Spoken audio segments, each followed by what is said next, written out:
오늘 본문을 통해서 바울은 주의 이름을 부르는 것이 이 구원과 관련이 있다라고 전하고 있습니다. 9절의 말씀을 다시 보면 내가 만일 내 입으로 예수를 주로 시인하며 또 하나님께서 그를 죽은 자 가운데서 살리신 것을 내 마음에 믿으면 구원을 받으리라 라고 이야기를 하고 있습니다. 입으로 예수를 주로 시인하고 하나님께서 예수 그리스도를 다시 살리신 것을 마음에 믿으면 구원을 얻는다라고 말을 합니다. 그러니까 마음으로 믿고 입으로 시인하는 것, 이 두 가지가 구원의 조건이라고 말씀합니다.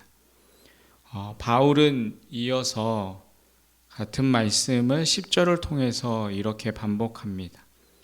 사람이 마음으로 믿어 의에 이르고 입으로 시인하여 구원에 이르느니라. 우리는 이 말씀을 쉽게 받아들이고 있지만 그 당시 지금 로마 시대에 살아가는 사람들에게는 결코 쉽지 않은 그러한 말씀이었습니다. 특별히 이 로마는 이 황제가 다스리는 나라였습니다. 그리고 그 당시에 로마는 세계에서 또 가장 큰 강대국이었습니다. 이 로마는 식민지를 통하여서 관용을 베풀었습니다. 그런데 이 관용에는 한 가지의 전제가 있었습니다. 그것은 바로 황제 숭배였습니다. 통치하는 나라 곳곳마다 황제를 숭배할 수 있는 공간을 만들었습니다. 그리고 그곳에서 황제를 섬기도록 했습니다. 그 섬기는 가운데 그 황제를 잘 섬기는 곳은 관용을 베풀었던 것입니다. 그리고 특별히 그들이 황제를 섬기면서 이 황제를 퀴리오스라고 부르게 하였습니다. 이 퀴리오스라는 단어는 우리가 부르는 주라는 그러한 뜻입니다.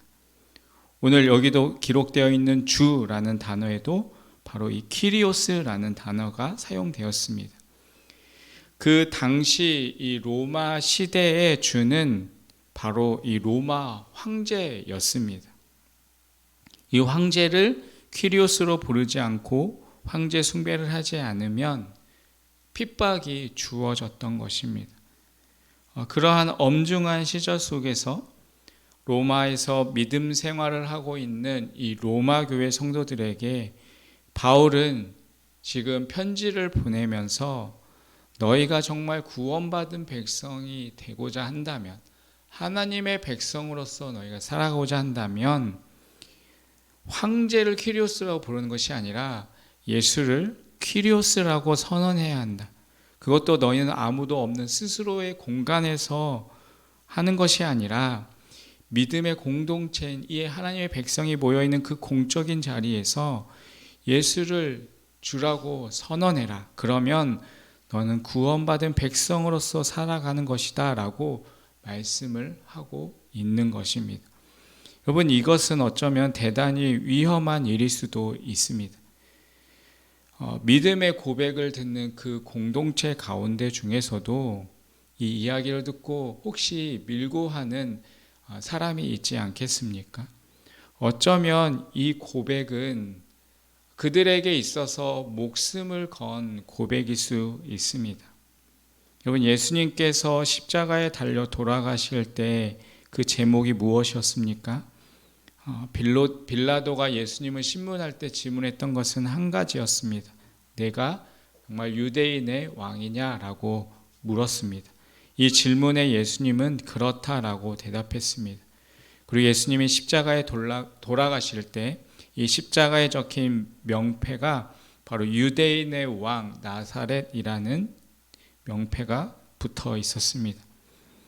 예수님은 로마 황제를 퀴리오스라고 부르지 않고 자신을 유대인의 왕이라고 선언했기 때문에 그 제목으로 십자가에 달려 돌아가셨습니다.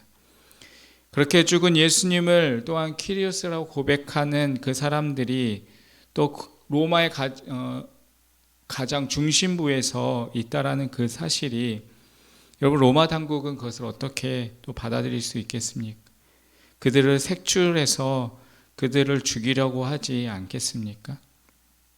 당시 예수님을 주라고 시인하는 것은 정말 목숨을 건 그들의 신앙 고백이었던 것입니다. 여러분 마태복음 16장에도 보면 이 베드로의 신앙 고백이 나옵니다. 예수님께서 이 빌립보 가이사랴 지방을 지나가시다가 예수님의 제자들에게 묻습니다. 사람들이 나를 누구냐 하느냐. 그래서 제자들이 이렇게 대답을 합니다. 그러면서 그 대답을 듣고 이어서 예수님이 그럼 묻습니다. 그러면 너희는 나를 누구라고 부르느냐? 아무도 대답하지 않을 때 베드로가 이렇게 대답합니다. 주는 그리스도시요 살아계신 하나님의 아들이십니다. 이 빌립보 가이사랴는 로마 황제를 숭배하기 위해서 만든 로마의 계획된 도시였습니다. 그 도시 곳곳에는 이 황제를 섬기기 위한 황제의 동상과 흉상이 있었고, 그래서 그곳에서 황제를 섬길 수 있도록 만들었습니다. 그런데 바로 그곳에서 베드로는 예수님을 왕이라고 선포하고 있었습니다. 여러분, 우리는 그 당시의 시대와 상황을 생각하면서 우리는 이 말씀을 다시 살펴보아야 합니다. 오늘 본문 13절에 이렇게 말합니다. 누구든지 주의 이름을 부르는 자는 구원을 받으리라. 여러분, 그렇다면 주의 이름을 부르는 것을 오늘의 삶 속에서 우리는 어떻게 생각해 볼 수 있겠습니까? 바로 우리의 삶으로 예수님을 우리의 주님으로 표현하는 삶이 필요합니다. 우리는 입으로 예수님을 주님이라고 부르는 것에 익숙합니다. 그런데 정말로 진실로 우리의 인생의 삶 속에서 예수님을 우리의 주님으로, 우리의 인생의 주인으로 정말 섬기며 살아가고 있습니까? 정말 우리의 입술을 통하여서는 예수님이 우리의 주님이십니다라고 고백하지만 우리의 일터에서, 또한 우리의 가정에서, 우리의 삶의 현장에서 예수님이 우리의 삶의 주인이 아니라 돈을 주인으로 모시고 욕망을 주인으로 모시고 살아가고 있지는 않습니까?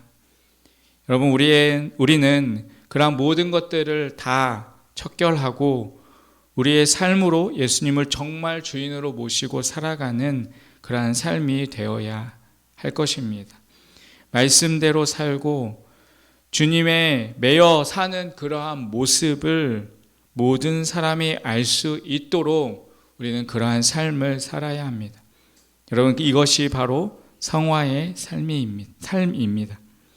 여러분, 칭이라는 것은 하나님이 주도하셔서 우리를 하나님의 자녀로 인치신 것이고, 성화는 성령의 도움을 입어서 거룩한 삶을 살아가도록 거룩하게 되어져 가는 과정을 말합니다. 여러분, 이 과정 속에서 우리의 삶으로 정말 예수님이 우리의 주님이시라는, 예수님이 우리의 주인이시라는 그러한 고백으로서의 삶을 살아가는 것이 중요합니다. 사랑하는 성도 여러분, 오늘의 말씀을 우리가 기억하시면서 정말 오늘 하루도 예수님을 내 인생의 주인으로 확증하면서 우리의 삶 속에서 정말 예수님이 나의 주인이시라는 것을 드러내는 그러한 우리의 삶이 되시기를 간절히 축원드리겠습니다. 기도하겠습니다. 하나님 아버지, 오늘도 우리에게 말씀을 주시고 깨닫게 하여 주시니 감사합니다.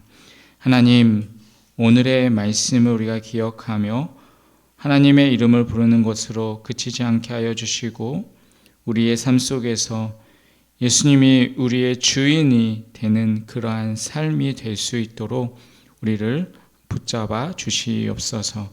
예수님의 이름으로 기도합니다. 아멘.